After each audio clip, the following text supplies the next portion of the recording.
وعلمه كفاني بالعطا والمداد من قابل مطلوب بداني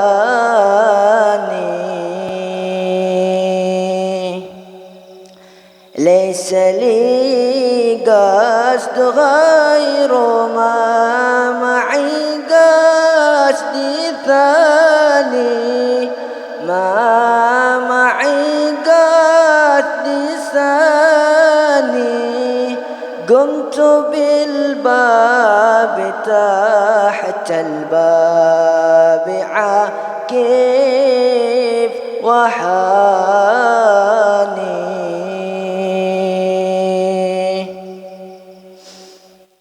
لطمع فيه يغفر لي وإن كنت جاني وإن كنت جاني فإن الوجود غامر كل قاسي وداني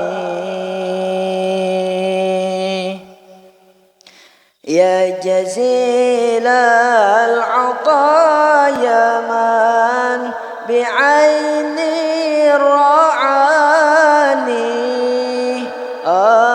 بعيني رعاني لست بغلست بخايف فجد لي بأماني واعتني ما طلبته من جميع الأماني من جميع الأماني خصني من نوالك بالعطا العيم تناني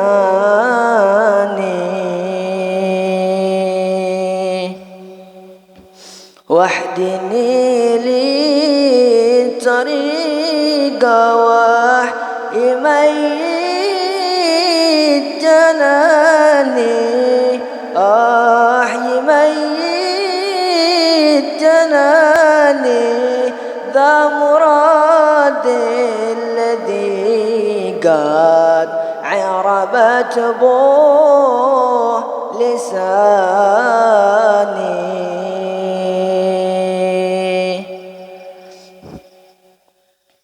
ثم من بعد هذا العاد مقصودي ثاني مقصودي ثاني وحو قربي من المختار طه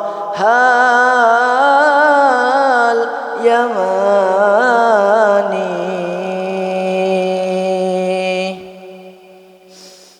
حل من حيث ما قد حال لفعل مكاني فعل مكاني بعدما تشهد عيني مشهد عياني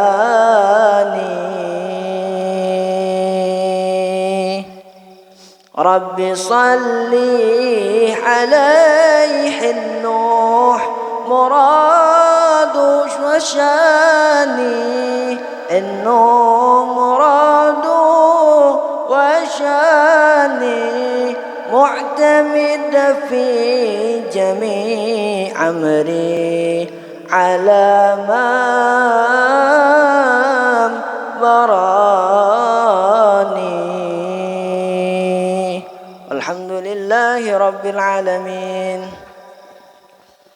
وفاة رسول الله محمد صلى الله عليه وسلم كافة الأنبياء والمرسلين وأولياء الشهداء والصالحين ووالدين الحاضرين من شيخنا أجمعين الفاتحة أن الله يفتح علينا فتوح العارفين ويفاقهنا في الدين ويرزقنا كمال الإحداث واليقين ثم إلى روح العلماء والعاملين وأولياء الصالحين ووالدين الحاضرين من شيخنا أجمعين أن الله يقبل من الجميع ويعفو عن الجميع ويسهل عن الجميع في الدين والدين والآخرة كما نصلفنا الصالح وإلى حضرة النبي محمد صلى الله عليه وسلم.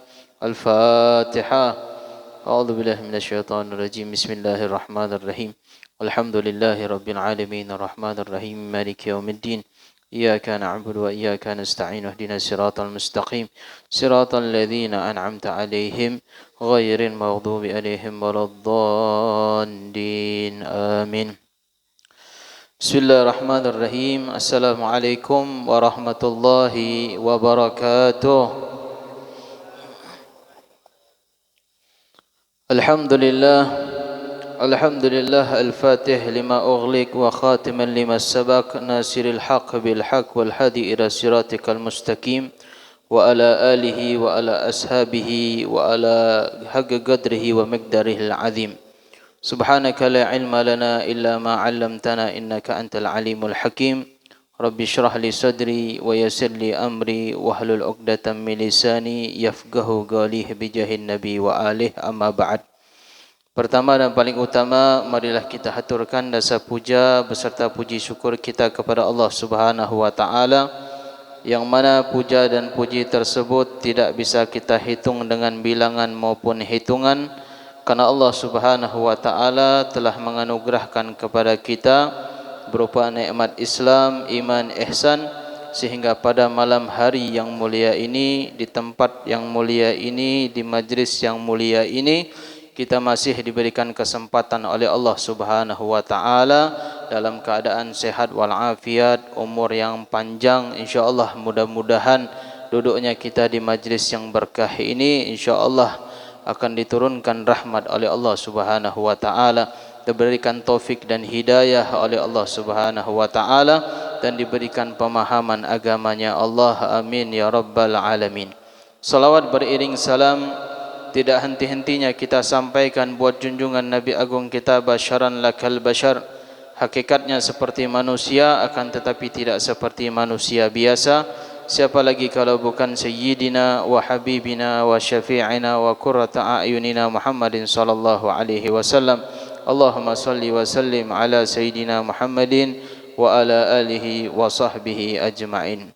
Ahibba al-kiram, minggu kemarin kita sudah menerangkan daripada asal muasal daripada wudu, begitu juga keutamaan-keutamaan di dalam berwudu, dan begitu juga kita masuk daripada furudul wudu, fardu-fardu di dalam wudu. Kita sebutkan kemarin fardu wudu ada 6, 4 di dalam Al-Qur'an, 2 disebutkan di dalam hadisnya Nabi Muhammad sallallahu alaihi wasallam. Yang dalam Al-Quran disebutkan pertama wasulul wajah, membasuh wajah. Yang kedua membasuh kedua tangan sampai 2 siku tangan. Ketiga mengusap sebagian kepala. Yang keempat adalah membasuh kedua kaki sampai 2 mata kaki. Kedua dari hadisnya Nabi Muhammad SAW, pertama adalah niat.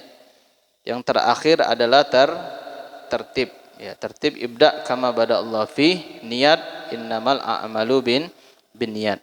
Ini sudah kita jelaskan dari awal sampai selesai masuk di dalam furudul wudu. Sekarang kita masuk pembahasan sunanul wudu.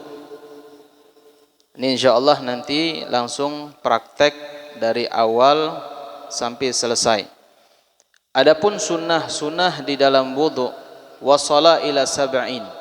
Ulama menghitung sampai 70 sunnah. Tapi insyaallah nanti kita bakal jelaskan hanya sebagian. Tidak 70 sunnah, kita sebutkan sebagian daripada 70. Ya, dapat 30, 35, 40 sudah alhamdulillah, sudah cukup. Nanti sudah langgeng, sudah continue sunnah yang kita terangkan. InsyaAllah ada yang kurang nanti ditambah. Ada sunnah qoblal wudu, sunnah fi athna'il wudu, dan sunnah fi akhiril wudu. Sunnah sebelum kita berwudu ada sunnah-sunnahnya. Begitu juga sunnah di dalam wudu. Yang terakhir adalah sunnah di luar wudu. Selesai kita melakukan wudu. Adapun sunnah kathiratun, banyak. Minha di antaranya daripada 70 yang bakal kita sebutkan. Pertama adalah kita membaca basmalah. Ketika kita wudu, kita ucapkan bismillah. Paling sedikitnya basmalah itu bismillah. Paling akmalnya, paling sempurnanya bismillahirrahmanirrahim. Atau a'udzubillahi minasyaitonirrajim. Rabbi a'udzu bismillahirrahmanirrahim. Apalagi atau baca doa setelahnya. Rabbi a'udzubika min hamazatis syayatin wa a'udzubika rabbi ayyahdurun. Ini dibaca ketika sebelum kita memulai wudu.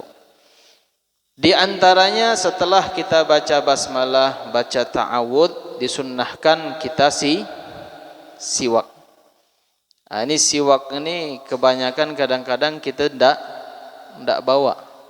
Yang sering dibawa kalau hobi merokok bawa rokok.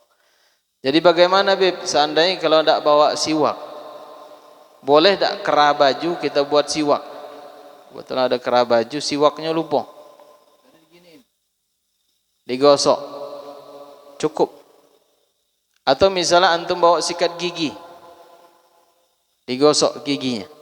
Itu juga cukup.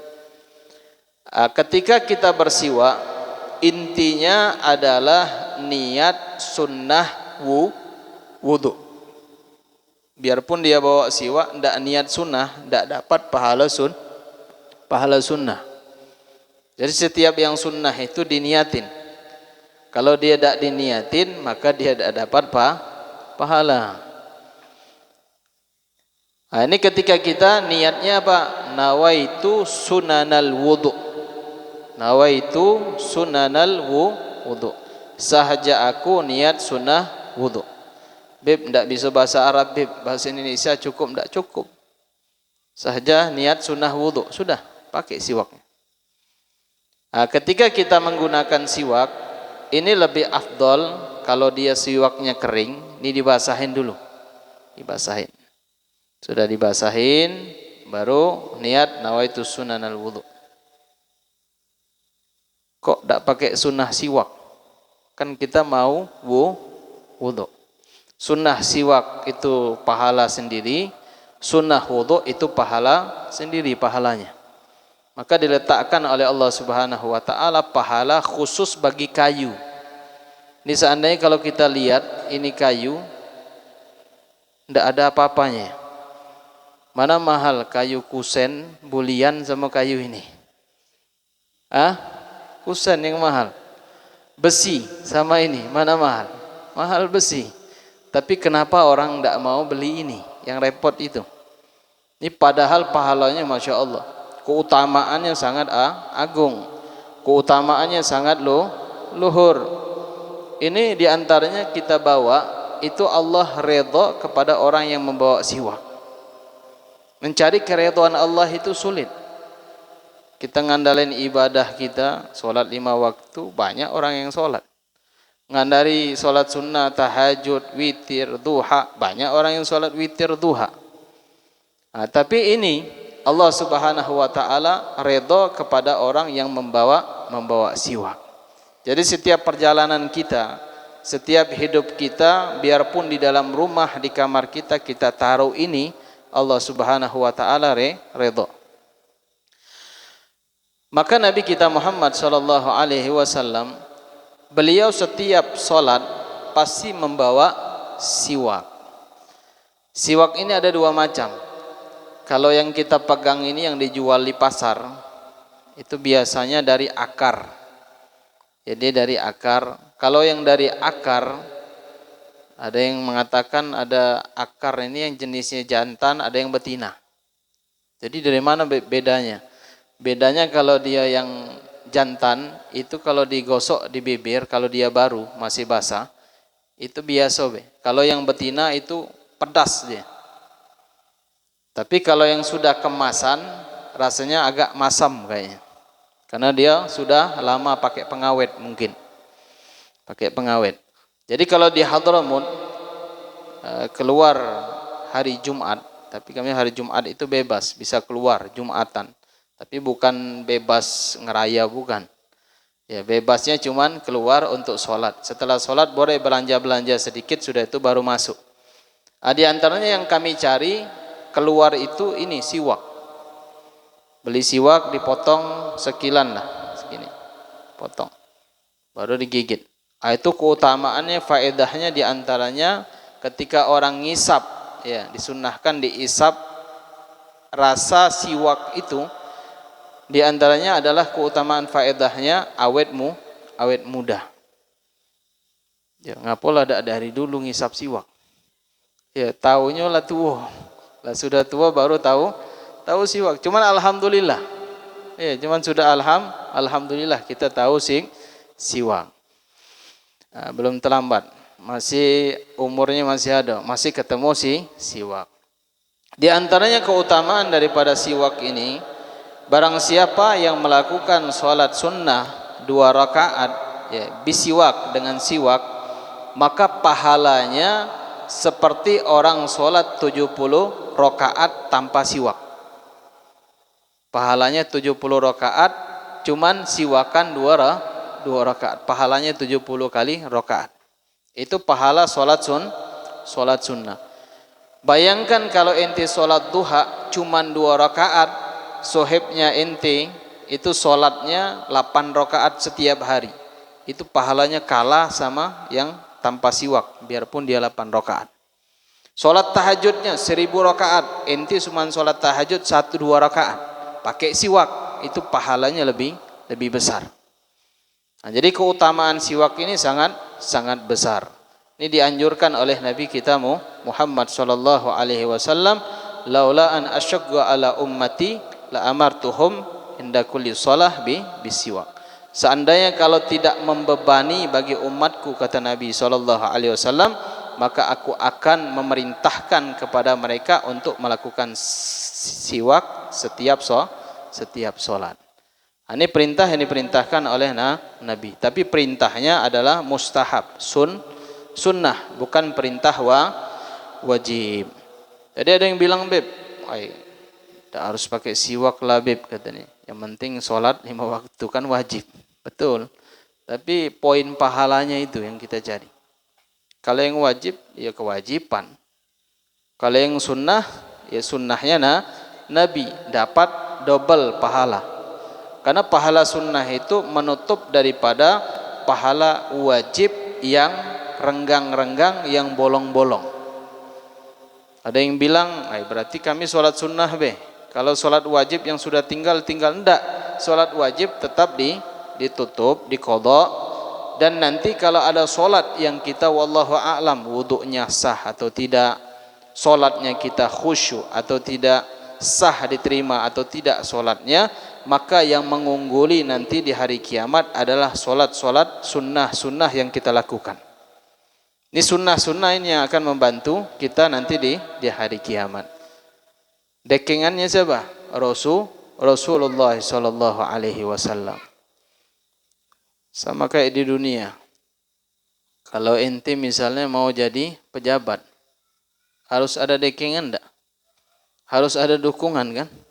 Kalau enggak ada dukungan, naik sebentar, setelah itu masuk penjara. Ya itu biasanya, ala kulli hal. Nah, jadi nanti pendukung kita fid dunya wal akhirah, ya, pendukung kita nanti di dunia dan akhirat, yaitu Nabi kita Muhammad sallallahu alaihi wasallam, dengan kita melakukan sunnahnya Nabi kita sallallahu alaihi wasallam. Nah, sudah kita siwak. Dari mana mulai siwak? Dari kanan ke kiri. Dia angka 8. 8. 3 kali, setelah itu baru lidahnya diginiin. Atau langit-langitnya diginiin. Maka kalau pengen lancar bahasa Arab atau baca Al-Quran, subuh-subuh bangun, itu lidah kita kan putih-putih. Dikerok pakai siwak. Putih-putihnya itu dikerok pakai siwak sampai kayak mau muntah. Keluar nanti cairan. Maka cairan dari mulut kita itu naik ke atas dimag. Dimag itu otak. Ini yang kadang-kadang yang menyebabkan apa? Menyebabkan sering ngantuk, sering berat kepala, kadang-kadang malas. Nah, maka dikerok supaya lendirannya cairan yang ada di kepala ataupun di mulut kita keluar. Jadi baca Al-Qur'annya lancar. Ya kadang-kadang juga mungkin bibirnya kita nih digentolin sama syaitan ya. Sama iblis, bibir sudah tuh mantau lagi digentolnya. Ya kalau lagi baca Quran itu beratnya rasanya. Belum kakinya lagi digantung. Kaki, tangan, mata, kuping dan yang lain. Tapi coba itu kalau kita pegang HP, ya 5 jam, 10 jam tahan. Betul tak? Mungkin lagi main HP itu syaitannya istirahat dulu sebentar. Ya, setelah itu baru ngodah lagi. Nah, jadi insya Allah mudah-mudahan kalau kita gunakan siwak, ya gunakan siwak, insya Allah mudah-mudahan Allah redha kepada kita dan Nabi kita Muhammad SAW yang akan memberikan ya, pahala-pahala daripada sunnah-sunnah yang kita lakukan untuk menutupi daripada kebolongan-kebolongan daripada paswa daripada solat-solat kita. InsyaAllah amin ya rabbal alamin. Sudah kita siwak angka 8 ya, niatnya apa? Nawaitu sunanas siwak, sahaja aku niat sunnah siwak, atau nawaitu sunanal wudu, atau sahaja aku niat sunnah wudu. Sudah selesai pakai baca doa enggak? Kalau kita praktek baca doa panjang nih. Mungkin 2 jam 3 jam enggak selesai. Ya. Kayak mana beb? Orang lah sudah mau takbiratul ihram imam, ini baru mau wudu. Mau wudu siwak dulu. Bismillahirrahmanirrahim. Sunnah-sunnahnya dipraktekin. Sudah selesai praktekin sunnah, imamnya selesai lah salam. Nah, sudah ala kulli hal kita cari sunnah yang agak simpel. Ya, agak mudah lah misalnya. Kalau tidak bawa siwak, susah nak balik lagi. Ambil kain ini. Kain atau tisu. Atau kalau jari kita kasar misalnya, jari ini kasar, ya, nawaitu sunanal wudu, gosok-gosok, ya, jari yang kiri, digosok. Atau jari kawannya misalnya, lagi wudu, Hendra misalnya, minjam jari ini Hendra ngapo untuk siwak, kata Hendra, silakan. Nah itu redho, kalau dia redho, boleh. Ini ndak. Gosok tanpa sepengetahuannya. Nah, itu tidak boleh. Ala kulli hal sudah siwak tadi baca apa? Ta'awudz, bismillah. Setelah itu kita siwak. Siwaknya niatnya apa tadi? Sunnah. Niat sunnah wudu. Selesai kita siwak, baru ghuslul kaffain, membasuh kedua tangan.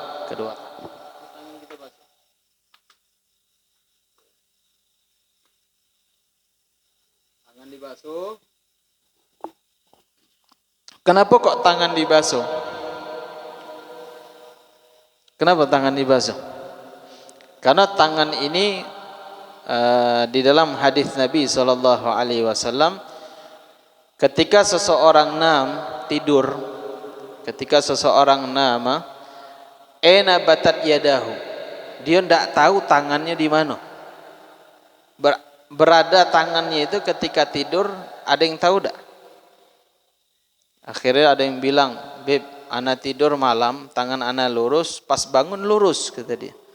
Betul, pas bangunnya lurus. Pas dari awal majam tidur sampai bangun, itu kan lama lumayan. Kurang lebih 5-6 jam, 7 jam dia tidur. Ada yang tahu tangannya kemana? Tidak tahu kan? Ada yang ke depan, ada yang ke belakang tangannya. Ya, ada pas lagi tidur ngiler, dilap ilernya. Tidak tahu kan?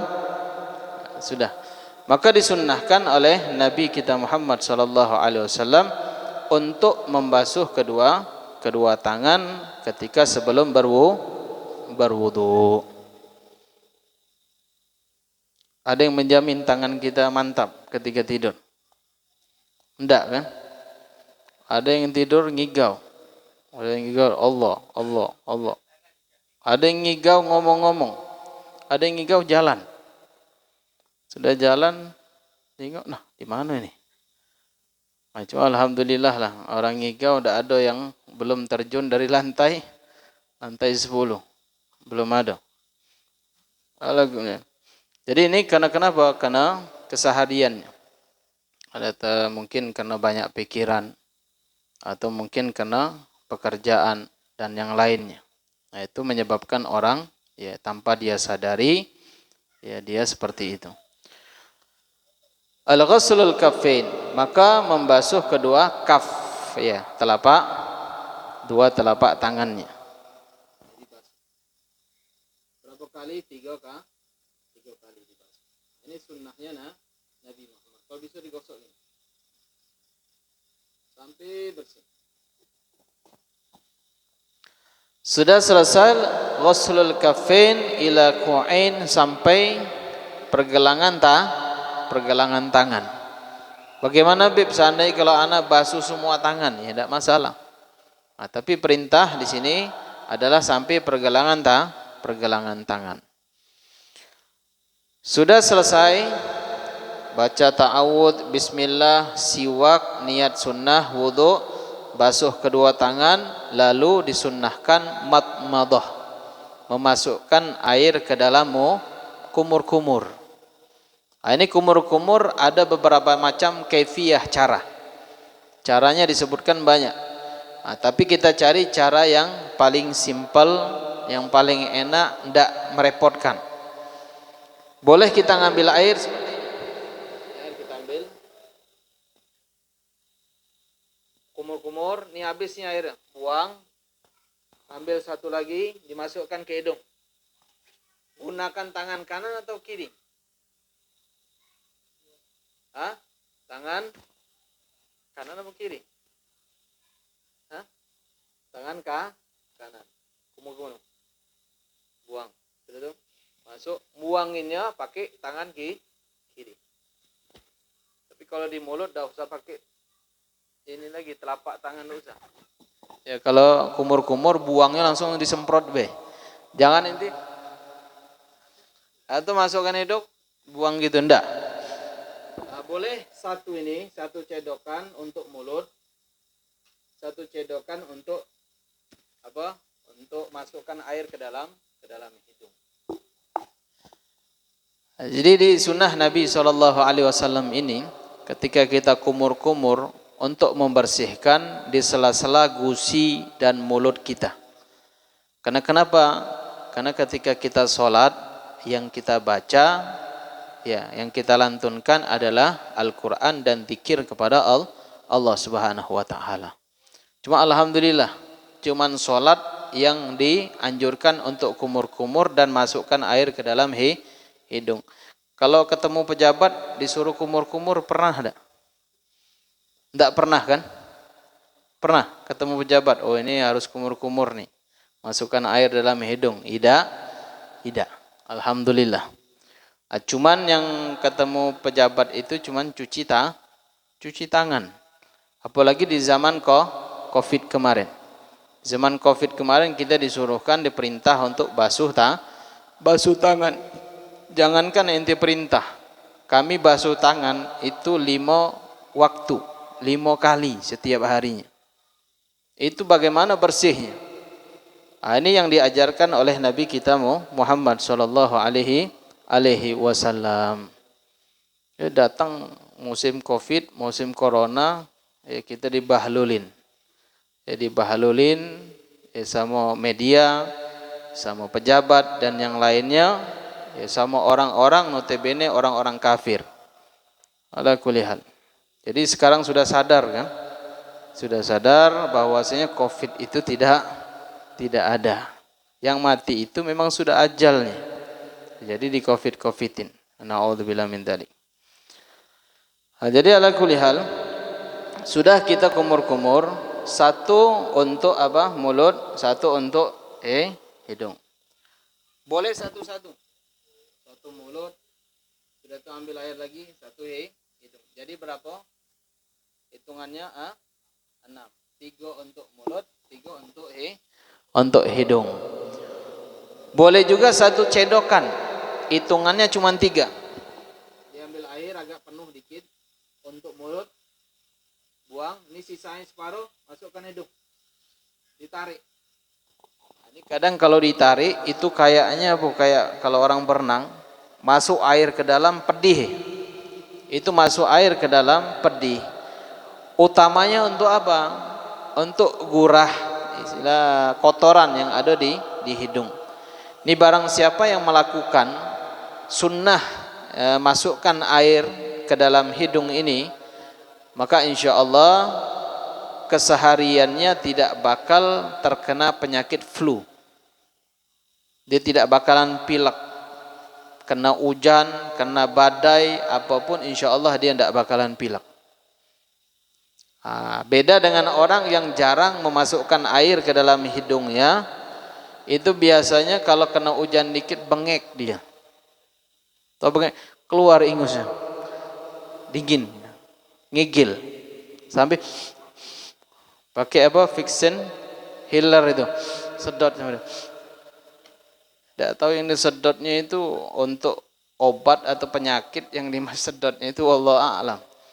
Ini tibbul atiba, ilmu kedokteran, raja dari segala raja kedokteran yaitu Nabi kita Muhammad sallallahu alaihi wasallam. Jadi dimasukkan, disudut, biarpun agak pedih, tidak apa-apa.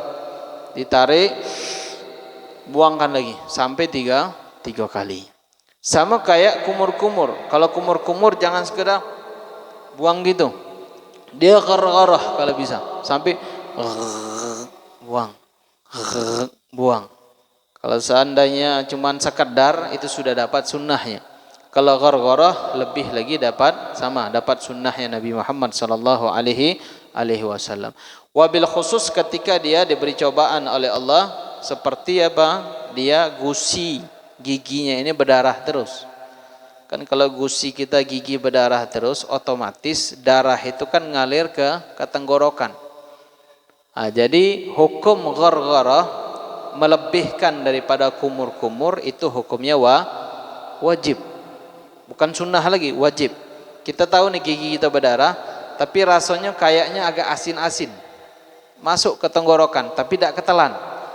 Itu kita ambil air, dibuang. Sampai tiga kali dan sampai bersih. Sekiranya darahnya tidak ada lagi. Itu malahan hukumnya wajib. Sama seperti muntah. Kalau orang muntah di perjalanan atau kena sakit dan yang lainnya, ketika muntah, dia selesai muntah kan biasa habisnya bekas muntah itu masih lengket kan di sini. Kadang ada satu butir nasi yang lengket di sini, kadang cabai. Yang hobi makan cabai, yang hobi makan pete, jengkol, lengket jengkol di sini. Iya, itu diwajibkan untuk ghargharah, melebihkan daripada kumur-kumur.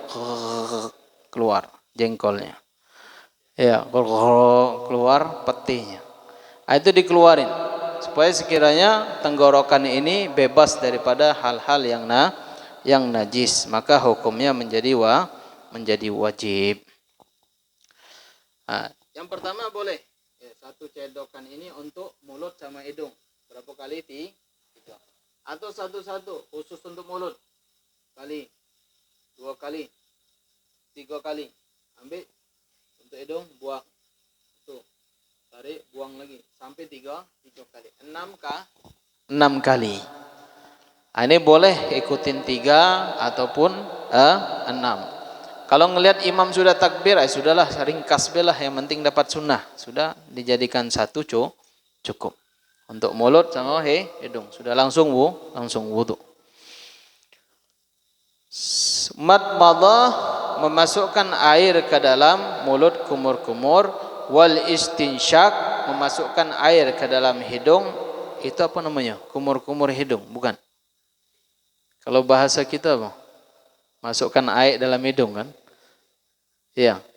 Ya, namanya istinsyak namanya.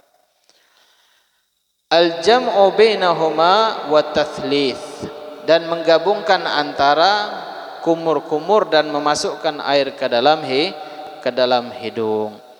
Ini khusus boleh kumur-kumur berlebihan, ghargharah namanya, kecuali bagi orang yang berpuasa. Kalau yang puasa ini ghargharah hukumnya makruh. Ada yang bilang kemarin, Habib bilang sunnah wudhu diantaranya melebihkan kumur-kumur. Jadi kami bulan Ramadan ya akhirnya apa? Lewat airnya. Tapi puasa segar-segar, ngapo gor-goro semua. Ya. Nah, jadi kalau dia mubalaghah berlebihan kumur-kumurnya dalam keadaan bulan puasa, ini hukumnya adalah makruh.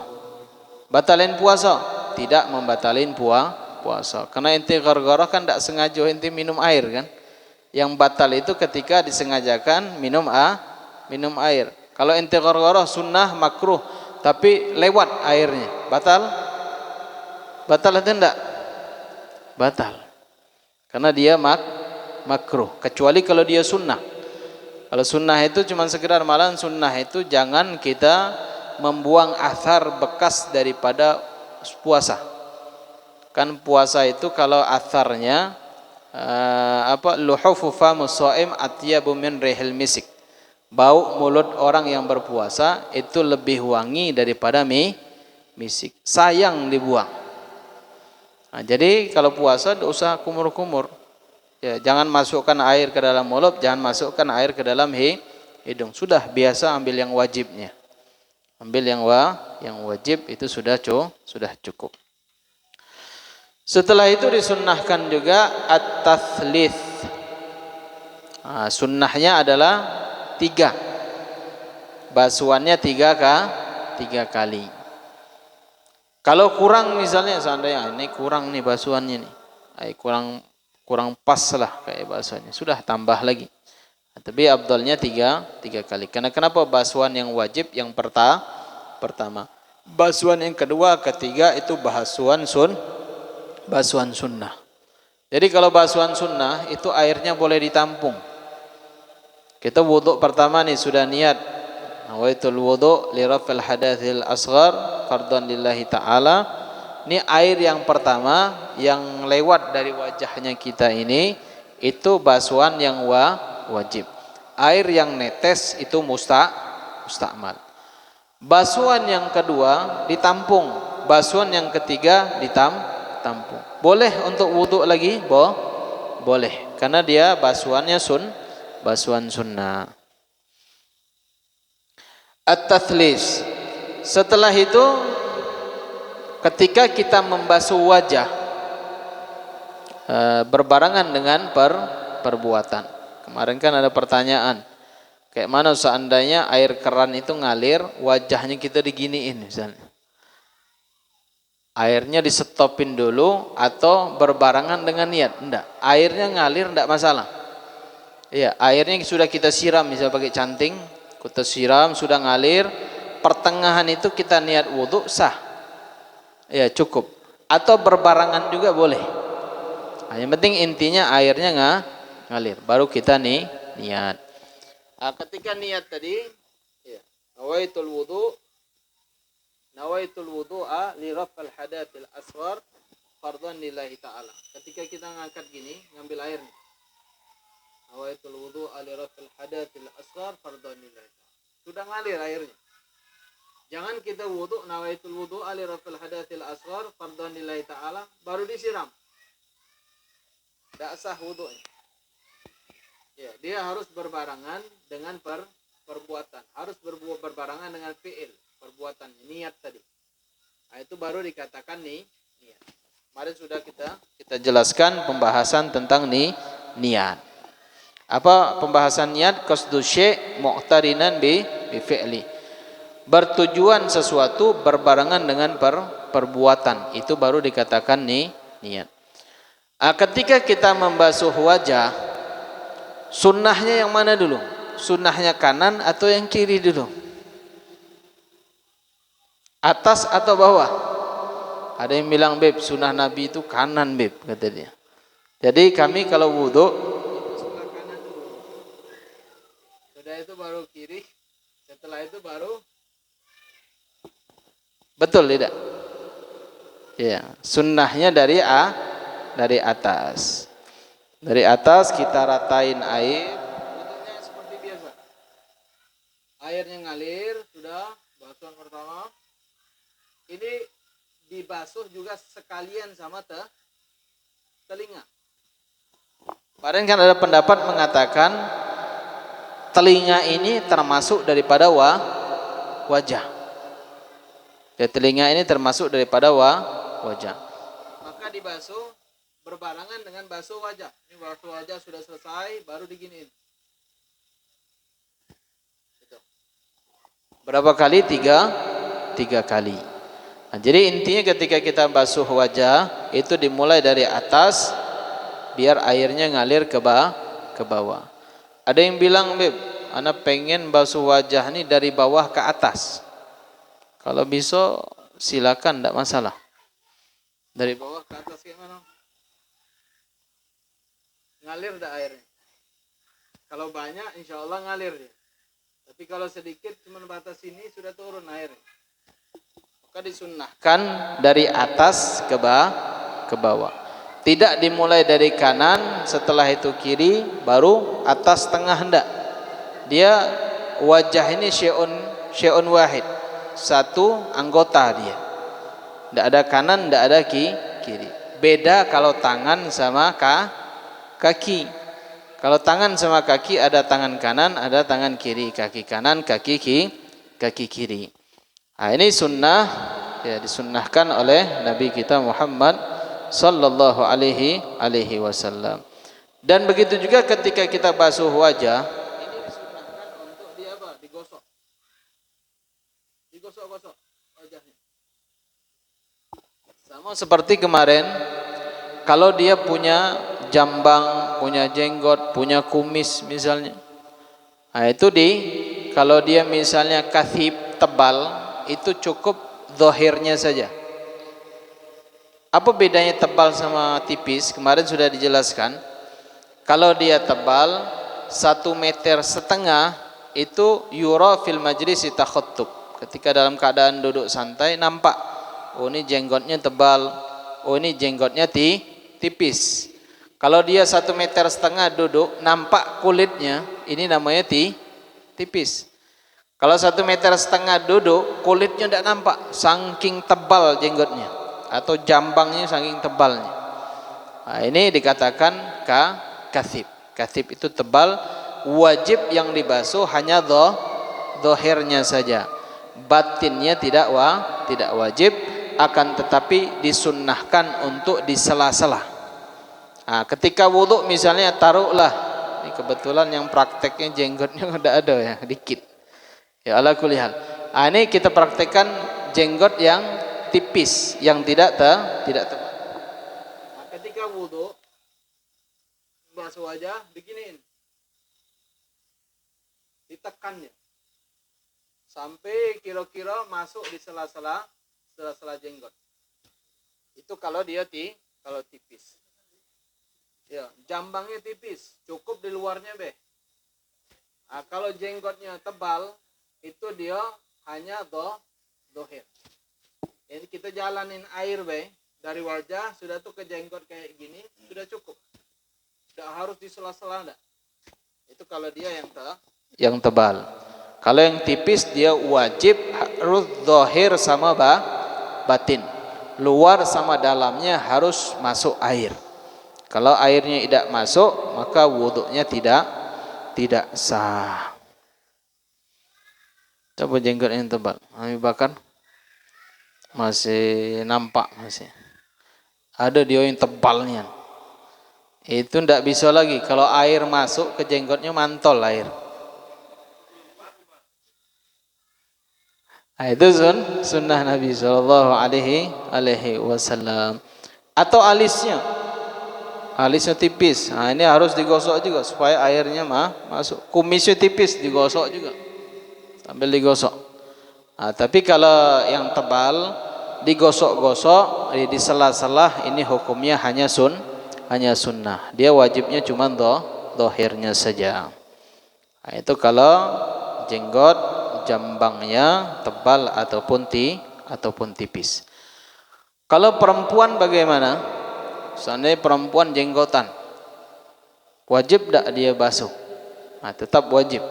Kalau perempuan jenggotan misalnya biarpun tebal ataupun tipis, wajib dia basuh dohir sama batinnya harus basah ketika basuh wajah. Karena kenapa? Karena nadir la hukma lahu. Karena sesuatu yang nadir, yang jarang, itu tidak ada hukumnya. Di kampung kita banyak perempuan yang jenggotan. Tidak ada kan? Kecuali kalau perempuan kambing. Ya. Kalau betina kambing itu jenggotan dia. Jadi tidak bisa bedakan yang mana jantan, yang mana betina. Nah, jadi kalau perempuan itu biasanya identiknya dia tipis ya. Dia punya bulu di wajah itu tipis. Maka wajib dia digosok dohir dan batin sama seperti seperti laki-laki yang jenggotnya tipis. Kalau yang tebal dia hanya wajib dohirnya saja. Ahiba'il kiram, hadirin wal hadirat yang dimuliakan oleh Allah Subhanahu wa taala. Setelah kita membasuh daripada wajah, disunnahkan digosok-gosok. Janggutnya kalau dia tebal cuman di sela-sela, kalau dia tipis wajib zahir dan batinnya. Itu harus masuk air. Setelah daripada membasuh daripada wajah, lalu urutan yang kedua adalah membasuh kedua tangan. Ini ada sebagian perdebatan di kalangan masyarakat. Banyak debat. Ada yang basuh dari jari dulu, ya. Ada yang basuh dari siku. Ada yang bilang kalau basuhnya dari siku itu tidak sah. Dia harus basuhnya dari jari. Ada juga yang paham bilang tidak, yang jari itu betul, yang dari pergelangan ini yang salah kata dia, yang dari jari yang betul. Jadi yang mana yang benar? Yang benar yang mana? Dua-duanya benar. Karena kenapa? Karena perintah di dalam Al-Quran diperintahkan untuk membasuh. Caranya saja. Tapi caranya kalau kita pakai keran itu lebih enak dari jari atau dari siku?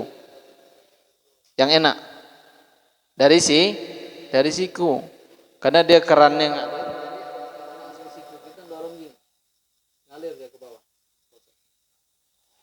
Itu kalau dari lewat keran. Kalau misalnya di bak, kayaknya jarang sekarang kalau musola, masjid ataupun di langgar yang ada wuduknya di bak. Masih ada daerah kita sini. Masih ada. Oh, di seberang. Di sini bukan di seberang. Di sini ada masjid atau musola yang ada bak besar untuk wudhu. Tidak ada, pakai keran semua ya. Itu di seberang, sama di Kampung Manggis ada, pakai bak. Jadi wudhunya kalau pakai bak, lebih enaknya kita pakai jari dulu. Masuk, baru naikkan ke atas. Iya kan? Jari masukkan ke atas. Baru dia turunnya di siku kita. Itu lebih gampang. Kalau seandainya diputar misalnya, dibalik, wudhu di dalam bak kita masukkan sikunya dulu, nyangkut dia, nyangkut di bak, di ini nih apa? Iya, di baknya ini nih, nyangkut, tak bisa naik dia. Kalau dia didorong ke depan naik ke atas bisa, tapi kalau diduluin ini tidak bisa dia. Sama seperti di keran. Tapi kalau di keran itu bisa kita dahulukan jari, bisa dulu kita dahulukan sikunya. Boleh, cari yang lebih gampang. Karena syariat itu tidak menyulitkan. Tidak menyulitkan. Saya pernah dengar kemarin, ada yang ngomong kayak itu, tidak sah itu wudhunya seperti itu kata dia. Kalau di keran itu wuduknya harus dari jari dulu, tidak boleh dari siku. Kalau dari siku tidak sah wuduknya. Dari mana dalilnya? Nah, itu cuman cara. Cara metode kita berwuduk yang mana lebih gampang, yang mana lebih memudahkan. Nah, jangan dipersulit. Orang mau wuduk, orang mau sholat dipersulit sama dia. Gara-gara ya beda tata caranya. Kalau caranya boleh berbeda tetapi tujuannya sama. Tujuannya satu. Ala kulli hal. Ketika kita membasuh kedua tangan sampai dua siku tangan, ini digosok-gosok. Ditahlil ya, gini. Gosok-gosok. Enggak boleh tasbih. Tasbih itu gini. Ini tasbih dilarang oleh syariat. Dilarang oleh Nabi SAW.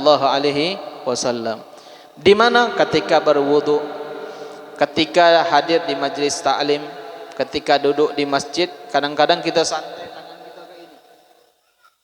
Nah, itu tidak boleh. Tidak boleh. Karena kenapa? Karena malaikat rahmat tidak nyampirin, tidak datang kepada orang yang tasbih itu. Dia menyatukan tangannya seperti ini. Nah, ini tidak boleh. Apalagi tangannya gini. Tidak boleh. Nah, jadi lepas seperti biasa. Karena kenapa? Di dalam ketika Nabi SAW beliau berdoa meminta kepada Allah Subhanahu wa taala supaya yang membantu nanti di dalam Islam antara Umarain, dua Umar. Umar yang pertama siapa? Umar ibn Khattab. Yang kedua Umar bin Hisham. Siapa? Abu Lahab atau Abu Jahal? Abu Jahal. Jadi ketika Nabi Muhammad SAW berdoa kepada Allah Subhanahu wa taala, mudah-mudahan daripada salah satu daripada Umar ini dia bakal dekat dengan Nabi, dia bakal membantu syariat Nabi Muhammad SAW. Kebetulan terdengarlah doa tadi diiringi dengan para malaikat. Malaikat tadi nengok Sayyidina Umar ibn Khattab yang tangannya tidak ada tasbih seperti ini. Jadi yang satunya lagi, yang Umar yang satunya tangannya kayak gini. Nah, jadi yang dipilih oleh Allah Subhanahu wa taala adalah Umar ibn Khattab. Maka itu hanya hukumnya makruh. Ya, makruh. Ketika intidhar li shalah, nunggu salat. Ketika berwudu. Jadi kalau kita tasbih gini jangan, sudah gini. Gosok sampai siku tangan. Nah, ini terkadang kalau di keran, kalau kita wudu di keran, ini lewat nih belakang. Kadang dia gak basuhnya depan sini. Nah, ini dibasuhnya. Jadi yang belakang ini tidak kena. Ya, belakang ini banyak yang lewat. Ya, banyak lewat. Maka dalam kaidah itu disebutkan ma la yatimul wajib illa bihi fahuwa wajib. Maka tidak bakal sempurna basuhan tersebut kecuali dilebihkan. Melebihkan ini kalau kira-kira basuhannya tidak sempurna, maka hukumnya dilebihkan menjadi wajib. Nah, jadi hati-hati di dalam wudu ini. Kadang-kadang kita wudu ya, ada yang lewat ya. Ada yang lewat sininya, lewat. Kadang basuh wajahnya tadi cuman segini bae, ininya enggak kena. Itu banyak kejadian. Nah, sudah selesai kita membasuh daripada kedua tangan. Dimulai mana dulu? Kanan dulu baru kiri. Ada yang bilang, "Beb, susah. Kalau di bak yang banyak itu anak nyelupi sekali dua, boleh tak?" kata dia. Sudah, intinya duluan yang kanan lah. Kanan duluan baru yang kiri dicelupin. Atau basuhnya juga tidak mungkin sekali dua, dia tetap satu-satu. Dahulukan yang kanan baru yang kiri. Setelah itu baru kita mengusap sebagian daripada kepala. Tapi sunnahnya mashu jami'ir ra's. Mashu jami'ir ra's. Mengusap seluruh kepala. Ini ada caranya, ini jarang memang kalau di madrasah diajarin. Ini kalau di dalam kitab disebutkan tata caranya seperti apa. Nah, ketika kita ngusap ya, sebagian kepala, kalau dalam sunnah dalam madhab Imam Syafi'i cukup diambil air, biarpun satu jari. Kita ambil air, nih ada air basah nih jari, kita usapin sini cukup. Atau di belakang ini cukup. Atau ditetesin dikit di sini cukup. Itu dalam madhab kita Imam Syafi'i. Kalau di dalam madhab Imam Malik, dia basuhnya berapa? Basuhnya keseluruhan. Kalau dalam madhab Imam Abu Hanifah, dia rubuk seperempat. Itu cukup. Nah, maka di dalam madhab kita Imam Syafi'i, sunnah ketika ngusap sebagian kepala itu semuanya dibasuh. Caranya kayak gini. Nah, ini jempol ditaruh di sini. Sini, ini jempol. Ini telunjuk di atas sini. Nah, gini. Di atas sini. Kita ngambil air. Istilahnya bukan basah nih airnya. Masih ada di tangan. Karena kan cuman ngusap ya. Ya kalau ini kan cuman ngusap, bukan basuh. Kalau ngusap tuh ada air, kita tempelin sudah cukup. Berbeda dengan basuh. Kalau basuh airnya harus banyak, disiram sini. Ya, ini cuman ngusap. Jadi kita ambil air di tangan kita, dibuang airnya. Airnya dibuang. Ini ditaruh gini, baru dijalankan gini. Sekali. Seandainya kalau dia ada rambut yang qalib, bisa balik lagi rambutnya, maka disunnahkan dibalikkan lagi. Kalau dia rambutnya pendek kayak rambut Habib nih, itu cuman cukup batas sini, tidak dibalikin lagi dia. Nah, kalau rambutnya sedang lah batas sini misalnya, bisa diputar lagi, dia diputar. Atau rambut perempuan, kalau perempuan repot karena rambutnya panjang, tidak bisa diputar di rambutnya. Nah, jadi batas ini sekali sudah stop. Ambil air lagi 2 kali. Ambil air lagi 3 kali. Ah, di sini caranya sunnahnya sekalian juga kita basuh telinga. Tadi ketika basuh wajah berapa? 3. Ketika kita ngusap sebagian kepala dibarengan dengan telinga itu 6. Jadi kita basuhin gini. Ini sudah langsung digini. Saya ambil air lagi gini atau diputar gini. Ambil air lagi ini baru diputar. Nah, itu sunnahnya. Dilebihkan basuhannya berbarengan dengan telinga kita. Berapa kali? 3 kali. Ada yang pernah praktek? Nah, itu kayak rambut Bang Ipa itu tidak bisa tuh. Tidak bisa, jangan diputar lagi. Karena dia kayak nutup wajah. Nah, kalau rambut yang sedang, coba Zain. Ah, ini bisa diputar nih. Coba nanti putar. Ah, dibalikkan. Ah, ini boleh. Kalau rambutnya panjang, ya, laki-laki ataupun perempuan itu tidak usah dibalikkan lagi. Nah, cukup, atau rambutnya yang pendek kayak Habib nih, cukup, tidak usah dibalikkan lagi dia. Ya, aku lihat. Nah, itu boleh dipraktekkan. Berbarengan dengan membasuh kedua telinga. Jadi basuh telinga berapa tadi? Sudah 6 kali. Setelah itu wa mashul udhunain, membasuh kedua telinga. Jadi membasuh kedua telinga kayak gini caranya. Kita ambil air, ini masah sama, masah. Dia bukan ghusl, bukan membasuh. Dia masah, cuma ngusap. Ambil air, dikit diginiin. Sekali. Ambil air lagi, telinga 2 kali. Ambil air lagi 3 kali. Di sini ketika sudah selesai 3 kali, disunnahkan istidharon. Istidharon itu ada lubang simakhin. Ini telinga kita kan ada lubang nih. Disunnahkan memasukkan kelingking ketika kita membasuh simakhin. 2 lubang telinga. Ambil air lagi dimasukkan gini. Sudah tuh istidharan. Istidharan itu ditekan gini. Sekali. Masukkan air lagi. Sudah tuh ditekan. 2 kali. Basuh lagi. Masukkan. Sudah tuh ditekan. Baru diginiin.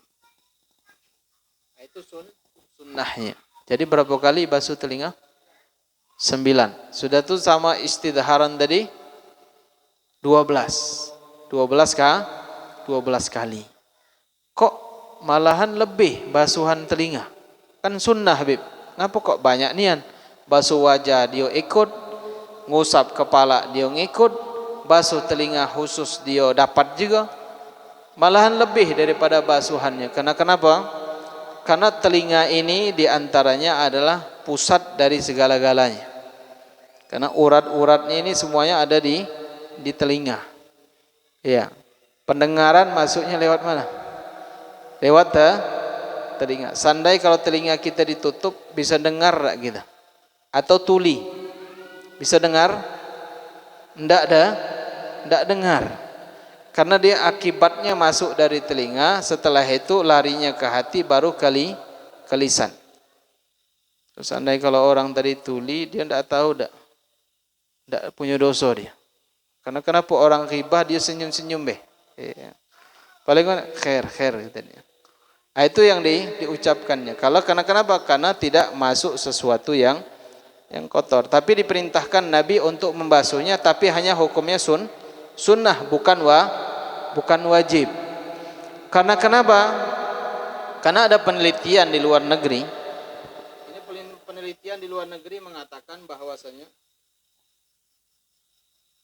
kenapa kok Nabi SAW memerintahkan untuk membasuh telinga ini lebih daripada basuhan yang lain? Wajah dia ikut, ngusap kepala juga dia ikut. Sudah itu khusus di telinga ini ketika basuh dia khusus. Jadi 9 kali basuhan. Sudah itu dimasukkan lagi jari, ditekan lagi. Ya, 9, 10, 11, 12 kali urusan sama telinga.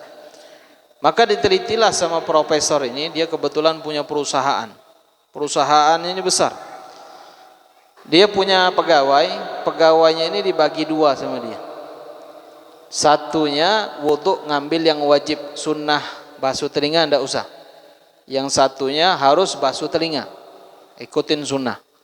Diteliti sama dia kurang lebih 30-40 hari.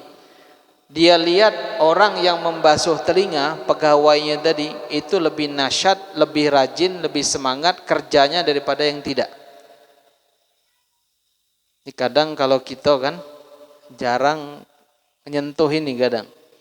Ini malahan 9 kali, 12 kali kita sentuh ini telinganya kita ini. Nah, itulah keutamaannya.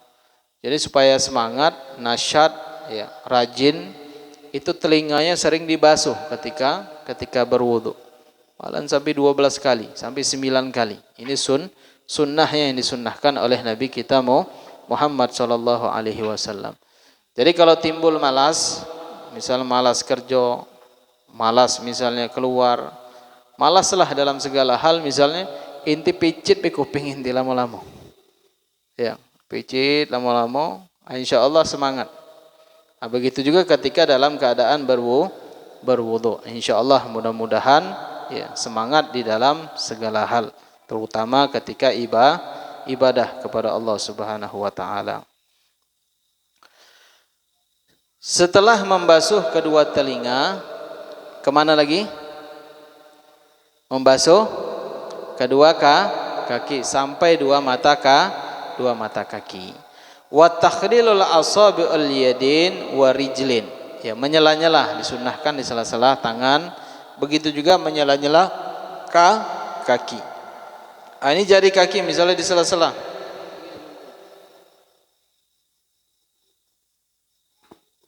Nah, ini dari mana mulainya ketika kita membasuh?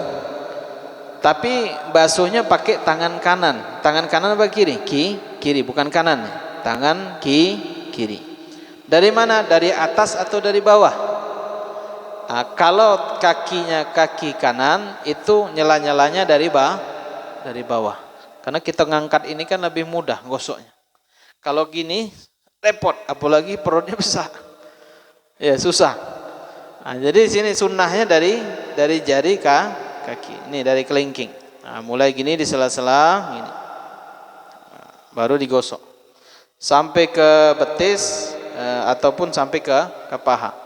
Tapi lebih abdolnya kalau di ruangan yang terbuka ada orang di sebelahnya, sudah batas sini batas betis. Jangan sampai ke paha. Kadang-kadang dibukanya. Ini auratnya nampak. Auratnya nampak, haram orang yang memandangnya. Dia buka aurat yang haram dan orang yang memandang juga haram. Nah, ini digosok. Bahwa sudah kira-kira sudah rato, basuhan yang kedua sampai yang ketiga. Baru dari yang sebelah kiri ini boleh juga, sebelah kiri dari atas dia. Dari jempol atas. Tetap basuhnya pakai tangan kiri, bukan kanan. Gini, dimasuk. Digosok. Airnya terus tuh ngalir. Air terus ngalir, siram. Gosok sampai rato. Sudah selesai.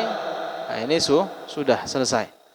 Nah, ini sunnah yang dianjurkan oleh Nabi kita Muhammad sallallahu alaihi wasallam. Di antaranya ada sunnah adalah di sini italatul ghurrah wa tahjil. Apa itu italatul ghurrah wa tahjil? Italatul ghurrah wa tahjil. Di sini italatul ghurrah wa tahjil. Memperlebihkan atau memanjangkan basuhan wajah. Jadi wajahnya kita kan batasnya kemana kemarin? Mana biti sya'ar, tumbuhnya rambut sampai ke dagu dakon. Mabaina udhunin, antara dua telinga. Ini batasan wajah yang wajibnya. Tapi lebih dari ke belakang ini hukumnya adalah sunnah. Jadi ketika kita basuh, ratoin yang wajibnya, sudah wajibnya rato, baru yang sunnahnya dilebihkan. Sunnahnya dilebihkan. Itu namanya apa? Italatul ghurrah. Memanjangkan basuhan di wajah. Ada juga wat tahjil. Tahjil ini melebihkan basuhan tangan dan kedua kaki. Dia batasannya sampai siku kalau tangan, kalau kaki sampai dua mata kaki. Tapi dilebihkan basuhannya. Ini apa dalam hadis Nabi Muhammad sallallahu alaihi wasallam, antum muhajjalina min atharil wudu.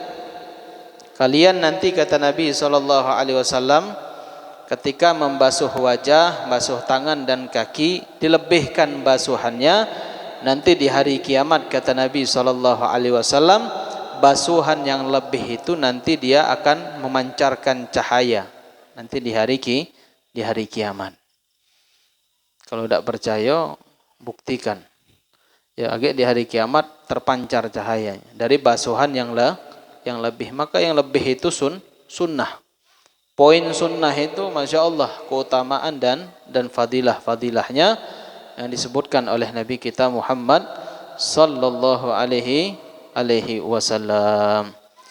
Jadi ini kita praktekkan dari awal sampai tadi disebutkan sampai akhir.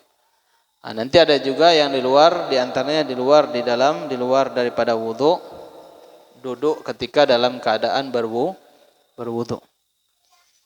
Misalnya tidak bisa duduk, mana tidak bisa duduk kalau duduk habis baju basah misalnya. Ya karena tidak terbiasa. Ya, kalau dia sudah terbiasa dia duduk. Atau tidak bisa tegak, tidak masalah, boleh. Begitu juga di antaranya hal-hal yang dimakruhkan di dalam berwudu banyak.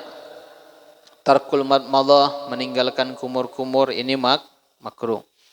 Istinsyak, meninggalkan masukkan air ke dalam hidung, juga hukumnya berarti selama ini kita wudu tinggalin semua makruh nih berarti.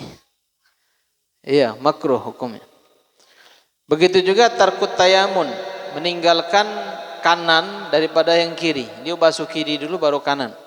Ini juga makruh. Setelah itu ziyadatu ala thalathi yaginan. Dia menambah basuhan. Kan sunnahnya 3, dilebihnya 4, 5, 6 sampai israf, berlebihan di dalam membasuh air tersebut dalam keadaan wudu ataupun mandi. Dalam kitab Safatuz Zubat dimakruhkan walau likabir iqtarafa. Biarpun dalam keadaan lautan yang luas. Inti kita mandinya di sungai besar ataupun di laut, airnya banyak. Tapi berlebih-lebihan ini juga israf. Berlebih-lebihan hukumnya adalah makruh. Dilarang oleh Nabi kita Muhammad sallallahu alaihi wasallam. Begitu juga an-naqdu anha. Ketika wudu, ada ndak orang wudu dia ndak ada diusap sama tangannya. Wudunya airnya diambil gini pakai dua tangan, tapi dilemparnya. Itu biasanya kalau di kolam ya, di kolam atau di sungai, di laut misalnya air kan saking banyaknya. Nah, itu hukumnya makruh. Makruh hukumnya. Biarpun di kabir tarafa, biarpun di daerah atau air yang banyak atau cedokan yang banyak. Ini kalau berlebihan ini hukumnya tetap makruh. Wal isti'anatu biman yaghsilul a'dhahu bighairi udhrin. Minta tolong sama orang wuduin padahal tidak ada udhur. Sehat walafiat bisa wudu tapi minta wuduin, ayo wuduin ana. Ya, ini hukumnya makruh kecuali kalau dia sakit. Kalau ada udhur misalnya tangannya stroke, sakit dan yang lainnya, nah itu ada udhur, hukumnya tidak makruh. Begitu juga al-wudu minal ma'ir raqid. Wudu di dalam air yang raqid. Apa raqid? Air yang tergenang. Kayak mana di bak rumah kami itu airnya tergenang semua. Makruh tak wudunya? Kalau mu'tamadnya dalam madhab Syafi'i, hukumnya adalah makruh. Jadi kita wudu di bak rumah kita itu makruh. Tapi lebih afdalnya pakai ke keran karena airnya ngalir. Kalau airnya yang tergenang ini hukumnya makruh. Tetapi ada ulama ditarim. Ya, ulama ditarim Syekh Abdurrahman As-Saggaf, beliau membuat di masjid beliau itu ada jabiyah. Jabiyah itu air, ada kolam, dimasukkan air, bisa mandi, bisa wudu di situ. Tapi dalam mazhab Syafi'i makruh. Kok kenapa makruh? Tapi Habib Abdurrahman Masyhur beliau mengatakan ada mulkaroha, hukumnya tidak makruh. Karena kenapa? Karena airnya banyak, lebih daripada dua kula. Ala kulli hal. Tapi dalam mazhab Syafi'i makruh air yang tergenang. Tapi alal qaul pendapat Habib Abdurrahman Masyhur beliau mengatakan tidak makruh. Karena kenapa? Wa bainal mimbar wal maqam, antara mimbar beliau dan tiang-tiang beliau itu, tiang-tiang masjidnya ada 4. Jadi yang mihrabnya itu ada Nabi SAW. Tiang itu para sahabat, khalifatul arba. Jadi ulama tarim tidak ada yang berani memakruhkan air yang jabiyah dibuat sama beliau. Itu keutamaan daripada ulama-ulama di tarim. Ada mulkaroha, tidak makruh. Karena kenapa? Karena yang memerintahkan di situ langsung adalah Nabi Muhammad sallallahu alaihi wasallam. Nah, jadi pengecualian. Tapi kalau dalam madhab kita Syafi'i tetap hukumnya makruh kalau kita wudu di dalam air bak yang tergenang dan airnya tidak ngalir. Sudah, titik, intinya seperti itu. Mau pakai pendapat yang lain boleh, mau pakai pendapat yang makruh, ini mu'tamad dalam madhab Syafi'i. Ala kulli hal. Ahibba'il kiram, hadirin wal hadirat yang dimuliakan oleh Allah Subhanahu wa taala. Nah, ini yang sunnah-sunnah dan begitu juga hal-hal yang dimakruhkan di dalam wudu. Wal israf fi shab, begitu juga berlebihan di dalam menuangkan air, ini hukumnya makruh. Wa yahrumu minal musabbal. Musabbal itu air yang diwakafkan untuk minum, bukan untuk wudu ataupun untuk mandi. Jadi ada yang bertanya, kayak mana di masjid? Di masjid itu kan ada sumur. Masjid ada sumur, di masjid dibuat sumur bor, dan sumur bor tadi dan sumur manual ya polongan itu diwakafkan. Ya, sumurnya yang diwakafkan, airnya diwakafkan enggak? Airnya tidak. Boleh digunakan, boleh buat mandi boleh, buat untuk apa? Untuk wudhu juga boleh, tapi yang enggak boleh tapi ada yang bilang kami jual air beb, masjid jual air tapi hasilnya untuk masjid, boleh. Ya, karena sesuatu yang tidak menetap itu tidak boleh diwakafkan. Air itu netap enggak? Netap, tapi yang diwakafkan cuma tempatnya tempat penampungannya. Tapi airnya boleh digunakan. Ala kulli hal. Di Hadramut ada musabbal. Musabbal itu khusus untuk orang minum. Ini diwakafkan untuk orang minum. Tidak boleh untuk mandi, tidak boleh untuk wudu. Maka ada satu kisah mudhikah. Ini kisah ini lucu.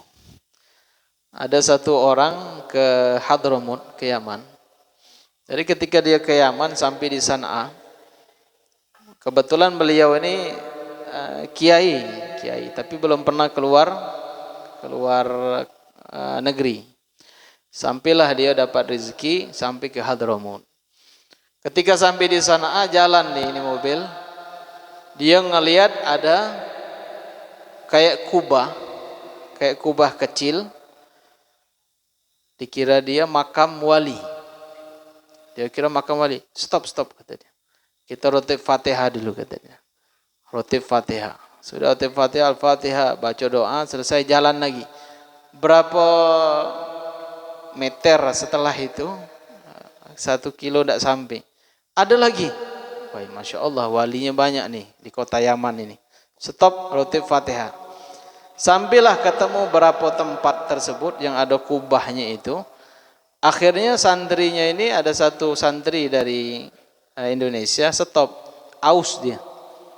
Turunlah rame-rame. Ketika turun, santri tadi ngambil air. Tuh, minum dia. Karena di situ ada air salajah. Salajah itu airnya dingin. Ya, airnya diwakafkan dingin airnya. Sudah minum selesai, akhirnya gurunya tadi bingung. Nah, kok minum di sini kata dia. Akhirnya cerita, maaf ini guru. Ini kebetulan yang ada kubah-kubah itu kecil ini adalah ma'ul musabbal. Air yang diwakafkan untuk orang yang lewat, yang jalan boleh minum di sini. Kata si gurunya tadi, oh Masya Allah, anak tidak tahu kata dia. Anak kira ini makam wali kata dia. Maka setiap jalan kami rutib Fatihah. Tidak dikasih tahu sama santri tadi. Diam be santrinya. Iya. Akhirnya gurunya tahu. Itu musabbal diwakafkan untuk air minum. Bukan makam wali. Kan kadang-kadang kalau kita nengok kubah-kubah yang seperti itu, wah ini makam wali besar nih. Padahal bukan, itu musabbal. Musabbal tempat air minum yang diwakafkan. Jadi ketika kita wudu ataupun mandi hadas besar ataupun mandi biasa menggunakan air musabbal itu, ini hukumnya adalah haram, bukan makruh. Hukumnya haram, dilarang oleh syariat. Khusus untuk minum. Ahibal kiram, hadirin wal hadirat yang dimuliakan oleh Allah Subhanahu wa taala. Alhamdulillah sudah sunnah wudu dan makruh di dalam wudu. Insyaallah minggu depan kita bakal menjelaskan tentang niat dan pembahasan tentang air yang sedikit dan air yang banyak. Ini pembahasan air kalau dalam mazhab Imam Syafi'i memang agak rumit ya. Agak rumit pembahasan air. Tapi nanti insyaallah bakal kita bahas pembahasan khusus air yang dipergunakan, yang diperbolehkan untuk bersuci. Air ada berapa macam? Ada 7 macam. Kita hitung. Yang pertama, manazala minas sama. Air yang turun dari langit. Air yang turun dari langit ini 100% murni kehalalannya. Ya, 100% murni kehalalannya. Pernah tak kalau hujan kita ngangak sambil minum? Pernah? Nah, itu kalau hujan ngangak. Biar air tadi murni, dia halal masuknya. Insya Allah apa yang keluar dari sulbinya kita daripada air tersebut insya Allah menimbulkan anak-anak keturunan yang soleh dan soleha. Jadi ketika hujan jangan lari. Kadang-kadang ada orang hujan ribut dia, air hujan pula katanya. Kasih Allah kemarau, ribut juga air kemarau pula, air kering dan yang lainnya. Jadi sudah ya, apa yang sudah ditentukan Allah, sudah diberikan Allah itu sudah kita syukuri. Mau kemarau ya sudah kehendak Allah, mau hujan itu kehendak Allah Subhanahu wa taala. Sudah naba'a minal ard atau sesuatu yang keluar dari bumi. Yang keluar dari bumi apa? Di antaranya adalah air nahar, air sungai, air bahar laut. Ma'ul bi'ir, air ma'ul ain, air mata air. Apa lagi? Selain itu. Air apa? Ma'ul thalaj, air salju. Salju itu kalau dia turun ke bumi, ya, dia mencair kan? Jadi air ma'ul thalaj. Dan begitu juga terakhir adalah air dari embun. Air yang turun dari embun dia berbentuk nanti kalau dikumpulin banyak airnya. Ala kulli hal. Ini diciptakan oleh Allah Subhanahu wa taala khusus untuk manusia. Apa dalilnya?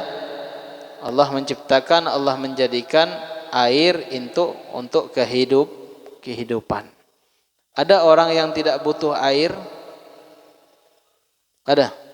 Tidak ada. Semuanya butuh air. Allah menjadikan air itu kehidupan bagi manusia, maka manfaatilah air itu semaksimal mungkin. Ya, semaksimal mungkin. Nah, insyaallah mudah-mudahan kita diberikan rahmat oleh Allah Subhanahu wa taala dengan cucuran air-air hujan dan begitu juga air-air yang timbul yang keluar daripada bumi ya Allah Subhanahu wa taala. Insyaallah nanti bakal kita jelaskan yang diperbolehkan untuk dibuat bersuci dan yang tidak diperbolehkan untuk dibuat bersuci. Contoh misal dari tanah tadi keluar misalnya minyak. Boleh tak buat wuduk minyak? Beb, air tak ada beb. Tapi boleh tak kita wuduk pakai minyak tanah misalnya? Atau minyak bensin? Kan minyak bensin kan keluarnya dari bumi. Atau misalnya contoh, ada wali di Hadramut. Ya, ada wali di Hadramut, nanti bakal kita ceritakan. Beliau karomahnya adalah mendoakan bahwasanya di daerah Adan itu, beliau doa hujannya hujan susu. Apakah ketika hujan susu disebabkan karomah boleh kita buat wudu atau tidak? Insyaallah bakal kita bahas masalah air suci dan mensucikan. Apakah diperbolehkan untuk dibuat wudu ataupun tidak? Sampai di sini wallahu a'lam bishawab. Kalau ada yang bertanya fadhalu.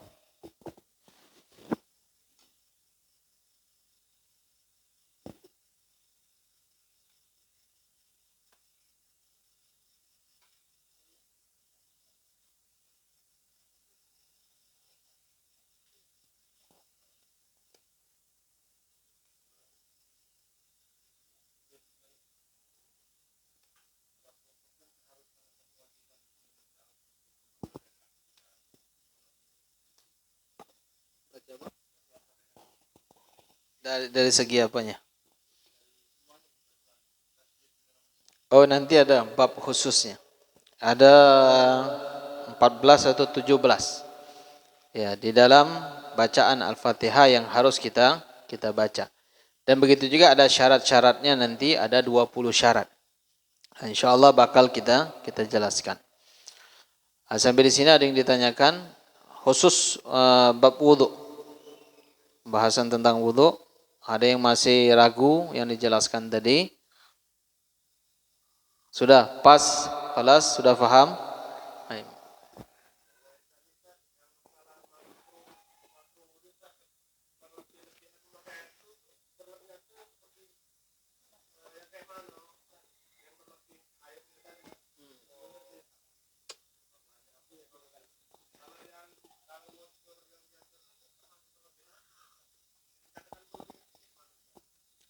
Oh, yang berlebihan.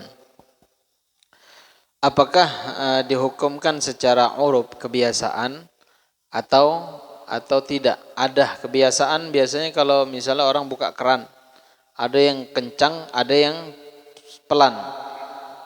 Ente lihat, yang pelan itu berlebihan enggak? Atau yang berlebihan yang kencang bukanya? Yang kencang. Sama seperti kita basuh wajah. Ketika sudah cukup di telapak tangan kita, langsung kita siram kan? Ya langsung kita basuh. Ini tidak kadang-kadang sampai airnya tumpah-tumpah saking banyaknya. Nah, itu namanya berlebihan.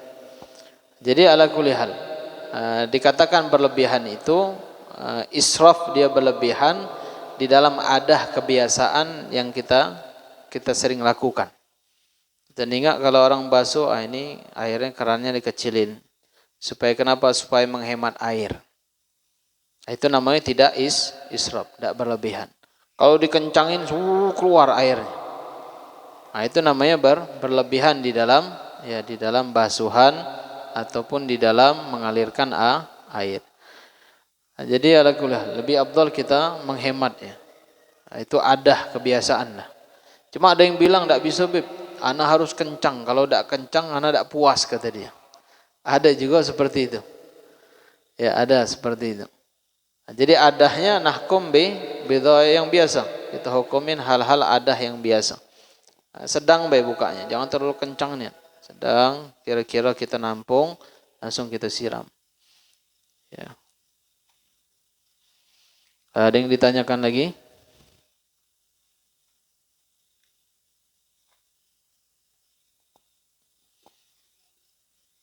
Kelas. Kemarin ada yang bertanya enggak? Pertanyaan kemarin? Enggak ada. Enggak ada pertanyaan kemarin. Enggak ada. Azan? Apa itu? Ya, hukum niat istinja. Apa jawabannya? Dianjurkan, tapi tidak wajib. Ya. Cuma dianjurkan niat istinja. Apakah wajib atau tidak? Sama seperti kita mandikan jenazah. Ketika mandikan jenazah kan wajib istinjanya wajib, tetapi niatnya tidak wajib. Nah, jadi sama seperti kita kencing misalnya, kencing sebentar, kaki kencing lagi, niat enggak. Dia tidak pakai niat. Nah, jadi intinya kalau istinja itu tidak wajib untuk menggunakan niat. Sudah dengan fi'il perbuatan dia siram pakai air yang suci mensucikan itu sudah cukup. Karena niatnya fi'il.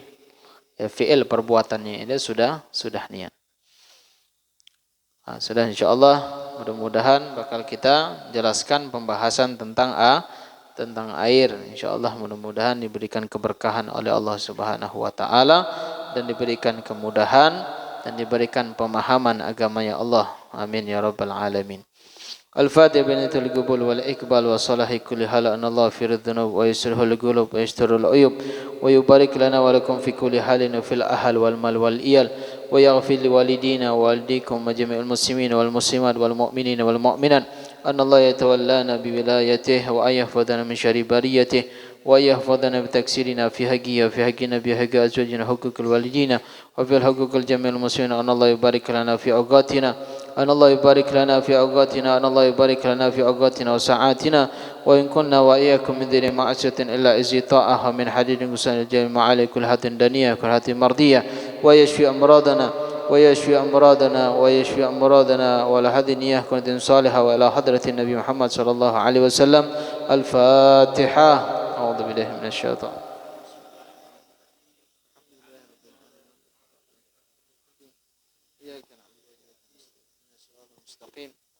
صراط الذين أنعمت عليهم غير المغضوب عليهم ولا الضالين آمين.